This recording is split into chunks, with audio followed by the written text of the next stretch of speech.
Welcome back to our channel, everyone. Again with you, Omar from Brownsburg Motorsports, and today we have one, and then two, and then three 2 Series inside the shop. I don't know what's up with today, but it looks like it's the 2 Series day or the F22, F23 day.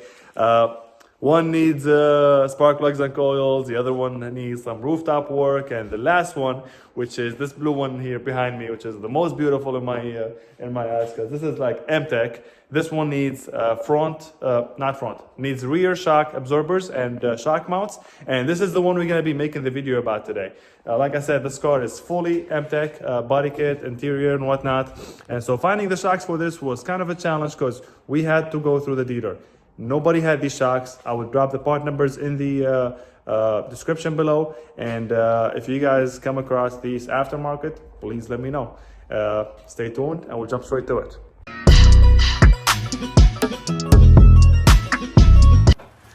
All right, so we went ahead and removed the wheel. So the things we gotta remove are actually pretty straightforward. You're gonna we're gonna see everything over here. First, we got the 3 bolts up top. I believe those are E14. E14 or E12? Actually, they might be E12. Let me see. So it's a socket E12. Yep, it's a E12 socket. They call it reverse torque. That's the one. It's a reverse torque. The bottom of the shock, we have the nut on that side, and we have the bolts on this side over here. Let me see if we can see it. Yeah, we're gonna have to remove the cover in the bottom as well, and the plastic cover. I believe it's only a bunch of 10mm nuts. So let me show you.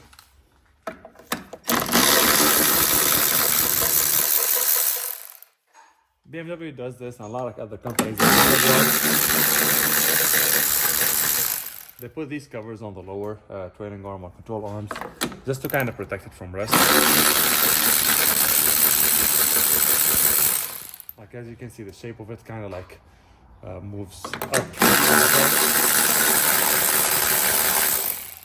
There we go. So now we can see the bolt. We can see that on this side, and on the other side you can see the actual bolt. So I'm gonna start with the top, but before I do that, I'm gonna secure the entire knuckle or the entire spindle here with a transmission jack. All right, now that I have my knuckle kind of secured with my transmission jack, first thing actually I'm gonna do is disconnect the plug over here. That's for the active suspension on the shock. And like I was talking about earlier, these shocks were not easy to find. First of all, I couldn't find any aftermarket option. There was only the original option, and those were back ordered. We had to order them. They came all the way from Germany, and it took about a month and a half. Now, the good news is I got the part numbers for those of you who are trying to do this at home but can't figure out the part numbers. So first, I'm just gonna keep this harness on the side because we are gonna have to connect that back in when we get the new shock. And the part number are actually on the side of the shock. I don't know if you can see them in the video or not, but I'm gonna share that with you guys in the description below. So I'll upload the part number for the rear left shock and the part number for the rear right shock. We'll also be replacing the shock mount as well, and the shock mounts we got Limforder OE shock mounts, and I will also include the part number for those as well in the description below. I think, if I'm not mistaken, the shocks were about I want to say 800, 780 a piece, probably from the dealership. That was the cheapest and the only option I could find. The shock mount, there were quite a few options, but Limforder I have tried for so many years and never had any issues with them. Anyway.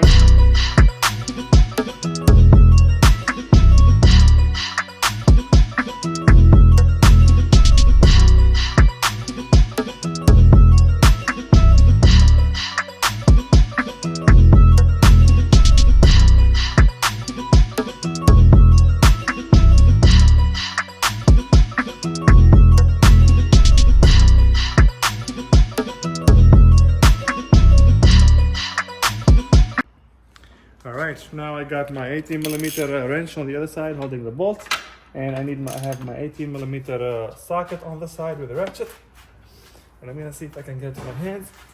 I either need a bigger ratchet, which I think that's what I need, bigger ratchet with higher torque, or I can use my impact. So let's try this ratchet first. There we go. There we go.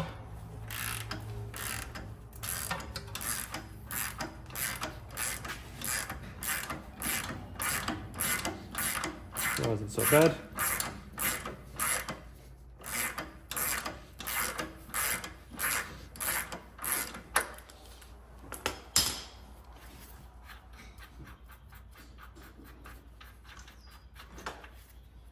All right, we got the nut off. Now you might need a small screwdriver, and don't worry about tapping the edge of it. The edge of it doesn't have any thread at all for like 1/4 of an inch. Like there's no thread at all. So let me see if I can. And that's it. That's your bolt right there. All right, I'm gonna start and push the shock down with my toe. That wasn't so hard. And as you can see, it's taken a little bit to actually get back in. So, yep, here we go. We got our shock removed. Now I'm gonna show you the part number. First part number for the left side is, let me see if you guys could see it.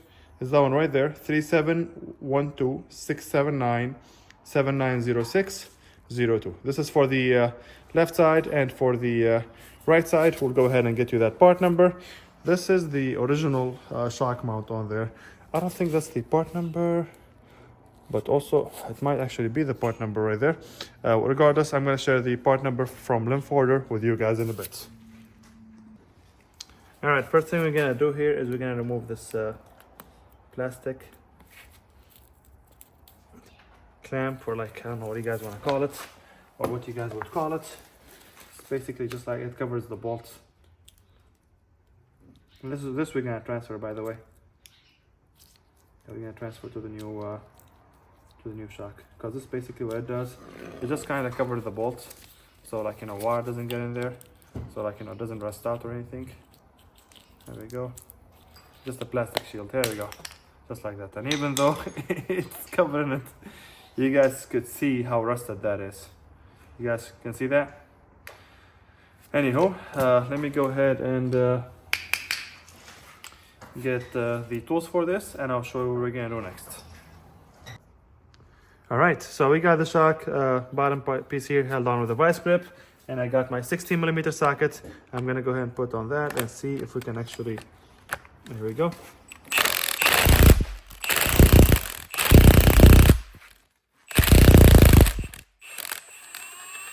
There we go.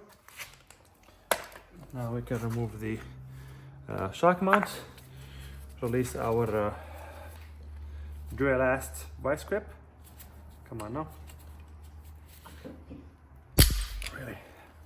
There we go. And we got our pad over there. It's not really in a bad condition. I sent pictures to the customer. Customer said go ahead and keep it. It's really in good shape. And if you guys need the part number for this in the future, or like if you want to replace it, it's the 3353-685-7730-01. We got our new shock right here, straight from the dealership, as you can see, and straight from Germany actually. Yeah, straight from Germany. Let me see if I can find any German tags. Oh, here we go. BMW Group. Yep, German right there. Yeah, this literally came from Germany. It's kind of exciting, but at the same time it's sad that we couldn't find a shock locally. Look at that. Wow. Well, here it is, folks. This is the new shock BMW, and I'm actually going to use the box to help me unbox this and set this up. So let me go ahead and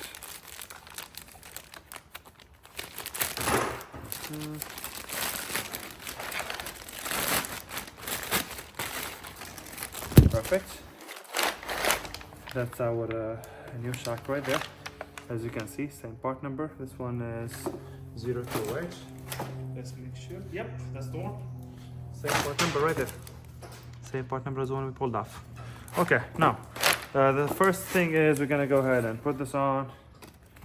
Second thing is I'm gonna go ahead and grab my shock mounts, which is right here. This is Lymph Order, and the part number for it is, I'm gonna include this in the description. The part number is for it right there. Yeah, it's right there, the one in right there. So I'll go ahead and get that in the description below for you guys. Let me go ahead and pull this. As you can see, same exact one. What is the old one? Let's have the old one. Oh, right there. As you can see. And I'm pretty sure it comes with the comes with these bolts. Which I really don't know what these are bolts for. I don't think they're, oh, they're for the, there we go. Yeah, it's for the, okay, very nice, honestly, very nice.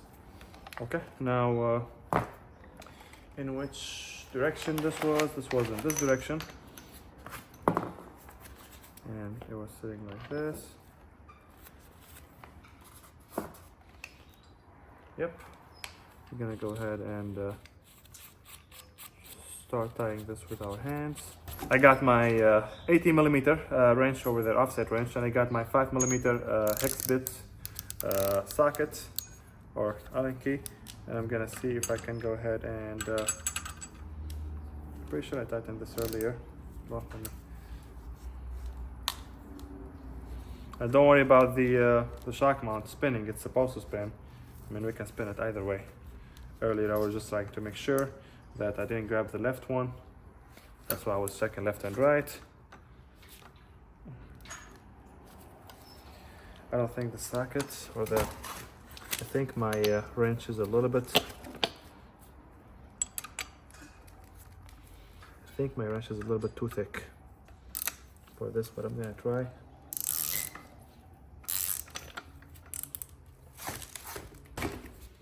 I'm gonna use my impacts just like I wanted not to. That's old nut is not coming off. There we go. Let's see. Yeah, this fits. Let's see if we can. Okay, it's kind of almost there, like almost all the way in there. I'm gonna try my 16 again. Yeah, this is not gonna fit. It's all the way there, like my shock mount is not moving. It just need to be just a little bit tight. So I'm gonna go ahead and grab my ratchet. Actually, you know what? Without even the ratchets, we can use the vice grip. I really did not want to use the vice grip, but we have to hold the shaft in the middle. That's like, we have to. So I'm gonna try just to hold it with my hand a little bit and see if I can. There we go. That is more than enough. That is more than enough. Now our shock mount is there, and like you see, we can spin it. You know, we can spin it in any direction. We're gonna go ahead and get that cover. Again, that goes on top of this. And you know what? What I might do is I might just like throw some grease in there. Yeah, let me throw some grease in there just for the anti-seize. I throw some grease in there that would act like as anti-seize. So like water is, I know water is gonna get in, but with a with this on top of it, it will, like, you know, be less likely. I'm just gonna try to see if I can push it back in there. There we go. Now you see how fast the shock is going up? Comparing to the old one, that is. The old one, like I literally pushed it and like it was sitting there. Like it took like 5 business days to just to start going up again. This one, as you can see, going up almost instantaneously. So now the next step is what we're gonna do. What we wanna do is we wanna push this all the way down, and then before it starts, like, you know, before it reaches the max point, the shock has to be there. So let me get the camera a better angle and I'll show you how we're gonna do that. Push the shaft all the way in. Okay, 1, 2, 3.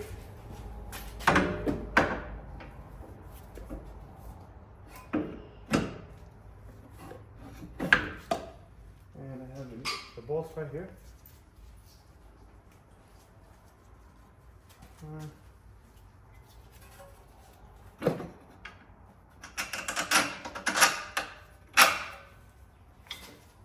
Go. Got my perfect. Our new shock is in. Go ahead and put the nuts and the bolt. I mean, they're not tight all the way, but I'm gonna clean up these bolts a little bit. I'm gonna clean up these bolts a little bit, the one that hold the shock mount, and I'm gonna install that.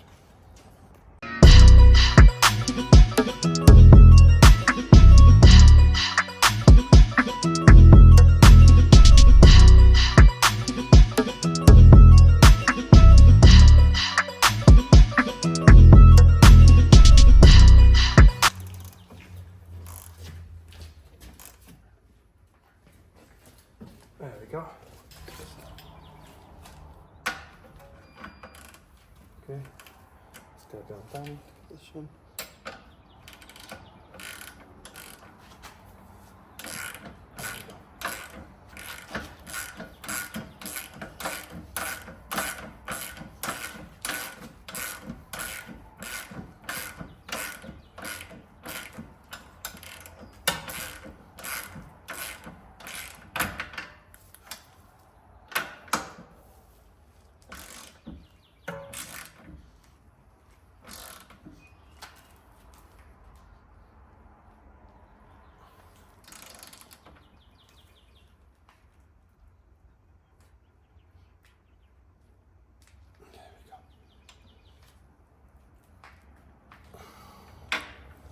Pretty quick, just to kind of make sure it's there.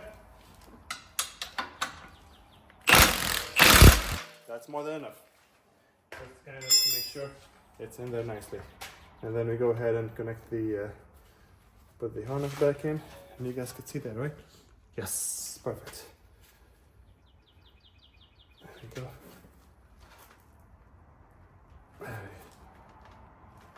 Just kind of slide it in there without hurting yourself. Perfect. That connector just have a tab on top. You click on that tab and that's all. And yeah, this sums up our job for the shock mount, and the shock on the rear of the 2 Series. Now this process is going to be the same whether you have active steering or not, or like, you know, you have a MTech car or not. Any 2 Series out there, I'm gonna say from 15 to like 20 or 19 are gonna be about the same procedure. If you guys have any questions, please drop them in the comment section below, and as always, make sure you like, share, subscribe for more.